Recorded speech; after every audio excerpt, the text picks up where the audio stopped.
Topic হচ্ছে vector দ্বয় সমান্তরাল হওয়ার শর্ত। ভেক্টর দ্বয় সমান্তরাল হওয়ার শর্ত হচ্ছে a ক্রস b এর মান হচ্ছে 0।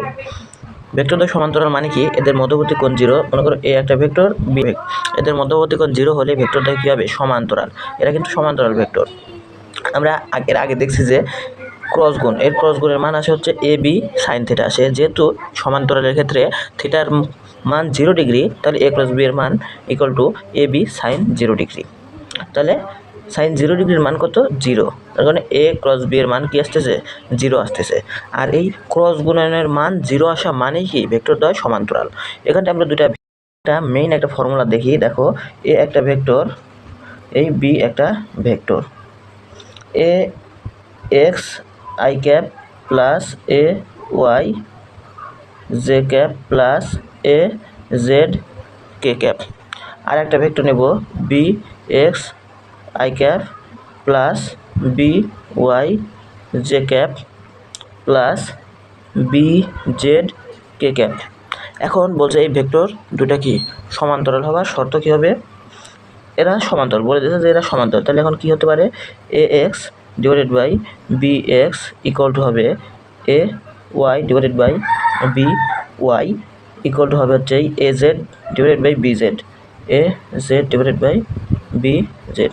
খুব সুন্দর, জাস্ট এটুকু মনে রাখলেই হয়ে যাবে, জাস্ট এইটুকু মনে রাখার কাজ। এইভাবে দেখো আমরা এই ম্যাথ করি। এখানটায় মনে করো যে এম দেওয়া আছে, এম দেওয়া আছে, বলছে যে এম এর মান কত হলে এম ইকুয়াল টু হোয়াট হলে সমান্তরাল হবে, ভেক্টর তো সমান্তরাল হবে।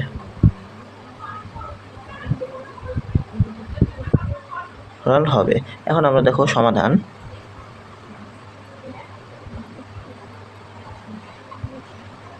সমাধান আমরা কিভাবে করব? সমাধানটা খুব সহজ।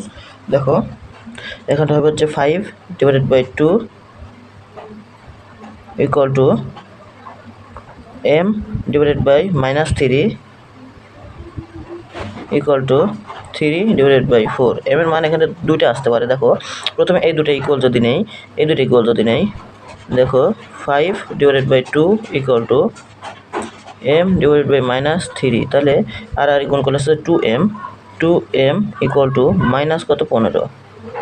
তাহলে m এর মান আসতেছে কত? m ইকুয়াল টু আসতেছে দেখো -15 ডিভাইডেড বাই 2, এটা একটা মান। আবার আসতেছে এই দুটো যদি নাও, m divided by -3 equal to 3 divided by 4। এবার দেখো এই 4m ইকুয়াল টু আসতেছে হচ্ছে -9। এবার আসতেছে হচ্ছে এই m ইকুয়াল টু আসতেছে -9 ডিভাইডেড বাই 4, এটাই। তাহলে m এর মান -15 ডিভাইডেড বাই 2 ও -9 ডিভাইডেড বাই 4 হলে ভেক্টরটা কী হবে? এই দুইটা ভেক্টর সমান্তরাল হবে।